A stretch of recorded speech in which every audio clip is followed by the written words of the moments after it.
오늘 함께 나눌 말씀은 전도서 3장 16절에서 22절입니다. 어제 본문에서 전도자는 모든 것의 때가 있다고 말합니다. 날 때가 있으면 죽을 때가 있고, 심을 때가 있으면 뽑을 때가 있고, 헐 때가 있으면 세울 때가 있다고 말하죠. 그리고 이 모든 때의 주도권은 하나님께 있다고 고백합니다. 그런 점에서 인간의 모든 수고는 헛되다고 말하죠. 그렇다면 정말로 인간의 모든 수고는 헛된 것일까요? 전도자는 인간이 어떤 점을 보고 헛되다고 말하는 것일까요?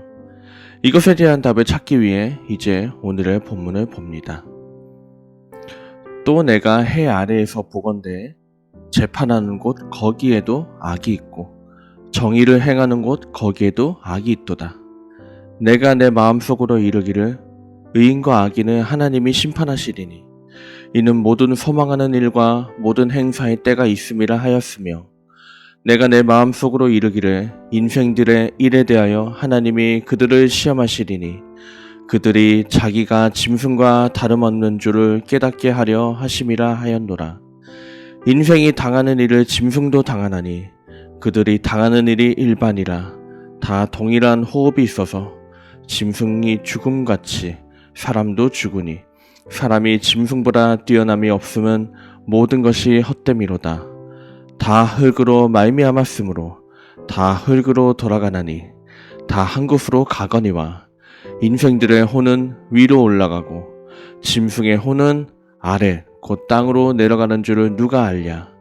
그러므로 나는 사람이 자기 일에 즐거워하는 것보다 더 나은 것이 없음을 보았나니 이는 그것이 그의 몫이기 때문이라. 그의 뒤에 일어날 일이 무엇인지 보게 하려고 그를 도로 데리고 올 자가 누구이랴. 아멘. 전도자가 인간의 모든 것을 헛되다고 말하는 첫 번째 이유는 바로 인간의 악함 때문입니다. 오늘 본문의 16절을 보면 재판하는 곳 거기에서도 악이 있다고 이야기합니다. 재판정은 한 국가에서 가장 정의가 살아있어야 하는 곳입니다. 그러나 많은 역사 기록을 보면 재판정에서도 온전히 정의로 판결하는 경우는 드물다고 이야기합니다. 왜냐하면 누가 재판관이든 간에 모든 재판에는 재판관 개인의 정치적인 이해관계와 욕심이 맞물리기 때문입니다. 예를 들어 하나님의 마음에 합한 사람이라고 하는 다윗을 보십시오. 부하인 우리아가 죽었을 때 정말 순수한 정의로 판결해야 했지만 다윗은 그러지 않습니다. 왜냐하면 자신의 이해관계가 걸려있기 때문이었죠. 이처럼 인간은 가장 정의로워야 할 자리에서도 자신의 이익을 생각합니다. 그런 점에서 전도자는 인간에게 아무런 가능성이 없다고 말합니다.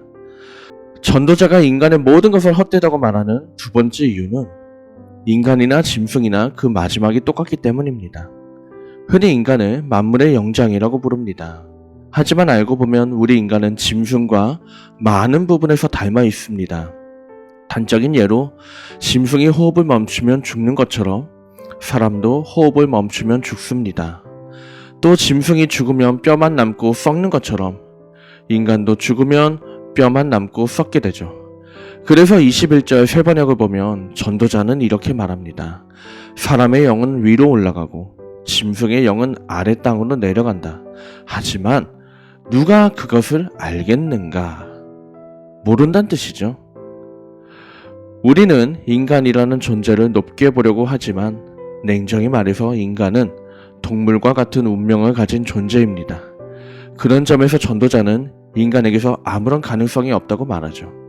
우리가 할 것은 무엇이겠습니까? 그저 오늘 나에게 주어진 몫을 즐기는 것 뿐입니다. 오늘 본문을 통해서 우리가 함께 생각해 볼 것이 있습니다. 먼저 나를 과신하고 있지 않은가 생각해 보기를 원합니다. 언젠가부터 우리 사회는 주체적인 인생을 살라고 이야기합니다. 맞습니다. 주체적으로 살아야죠. 하지만 그 기준이 내 생각, 내 판단, 내 정의가 되면 안 됩니다. 오히려 내 이해관계나 소원을 내려놓고 나를 과신하는 마음을 내려놓고 지금도 온 세상을 주관하시는 하나님의 정의에 자발적으로 따르는 삶을 살아야 합니다. 그래서 우리에게는 말씀이 필요한 줄 믿습니다. 그리고 두 번째로 나만 자랑하고 있지 않은지 돌아보면 좋겠습니다. 우리는 본능적으로 나를 뽐내고 싶어 합니다. 맞습니다. 당당하게 자랑하며 사는 게 맞습니다. 하지만 나만 특별한 존재로 생각하면서 누군가를 깔보는 자랑은 있어서는 안 됩니다. 내가 소중한 만큼 다른 사람도 소중하죠. 나도 다른 사람도 알고 보면 같은 운명으로 나아가는 존재이기 때문입니다. 그런 점에서 나를 우월하게 보고 남을 깔보려는 마음이 있다면 지금이라도 내려놓고 서로의 가치를 존중해야 될 줄 믿습니다. 오늘도 가정에서, 사업장에서, 학교에서 내가 만나는 모든 사람을 함께 존중하고 품어줄 수 있는 우리가 되기를 주님의 이름으로 축원합니다.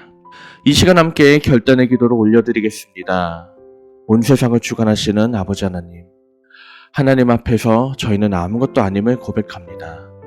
나를 과신하거나 자랑하려는 욕심에 잡히지 않게 하시고 그저 오늘도 하나님께서 주신 생명을 감사하며 누리는 저희가 되게 하옵소서. 예수님의 이름으로 기도합니다. 아멘.